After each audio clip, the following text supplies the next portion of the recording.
am the GIS Architect at the Humanitarian Information Unit, which is a division of the U.S. Department of State.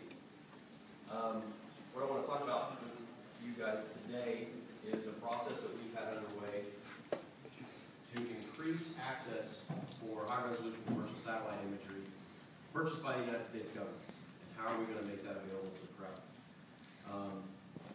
But before going into it, just a bit about the HIU. We were stood up in 2002 in order to be an interagency collaborative point inside the government dealing with humanitarian information. So we have representatives from USAID, Department of State, Department of Defense, and National Geospatial Intelligence Agency. And we're designed to work all classified and open source information. And imagery that has been purchased by the United States government, we have the ability to share that out, and HIU has historically been kind of the point of contact for outside organizations that were requesting that imagery. So the process today, we'll discuss today, is about how we're changing that process and what we're trying to do to increase our capabilities in regards to image sharing. And please realize that this is literally fresh out of the oven. I didn't put this presentation together until a couple days ago because things were still changing. So, first off, just a bit about the scale of what we're talking about. The United States government represents more than 50% of the revenues of the two largest commercial satellite imagery companies. USG negotiates long-term contracts with these two providers, Digital Globe and GeoEye. And the latest one was just signed in September of 2010. The contract vehicle is known as the Enhanced View. The numbers here are kind of staggering. $7.3 billion over the next 10 years.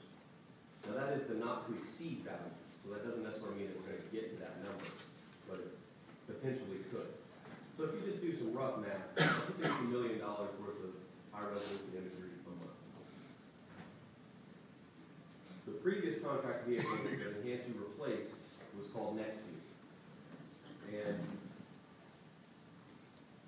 during the NextView time period, it was realized that the United States government should have the right to share imagery under certain licensing constraints.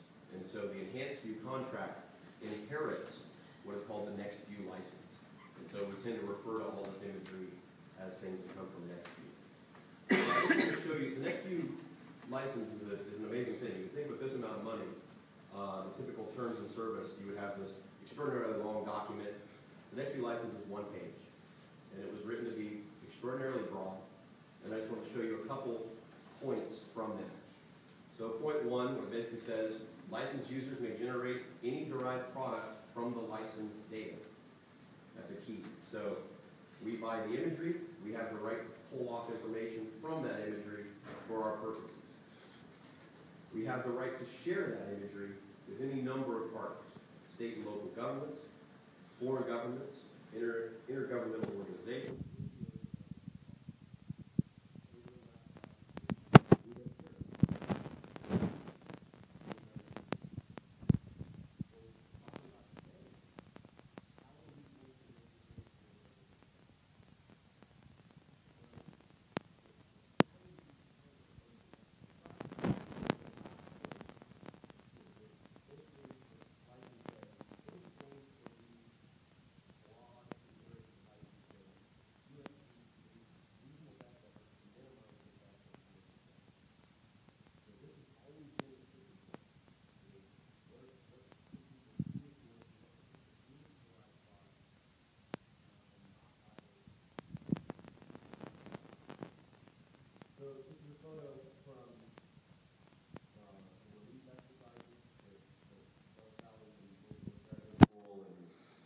National Defense University all put together, and John runs it.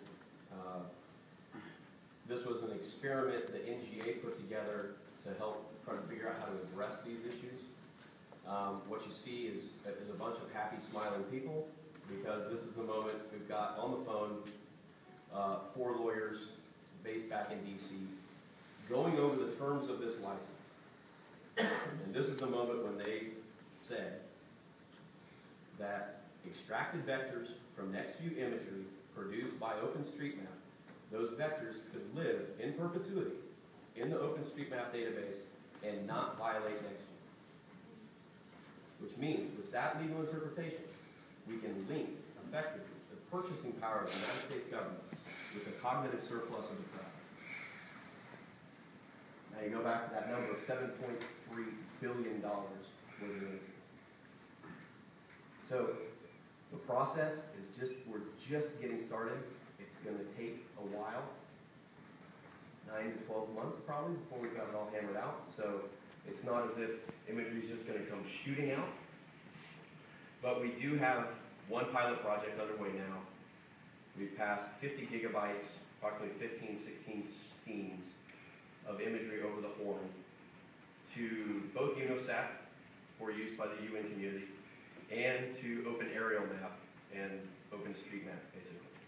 And so you'll hear more about this, but the OSM tasking server, unfortunately I couldn't get into it at the time when I made this. This is showing a task over Padang as opposed to, imagine instead of Padang, it says Mogadishu. So all of those 50 gigs worth of imagery will soon be available through this tasking manager for the crowd to come in and digitize these tasks. I think this is potentially a game-changing decision. It included a lot of people, a lot of forward-leaning people at NGA to get this done, and more to stay tuned in terms of where it all ends up. Thank you.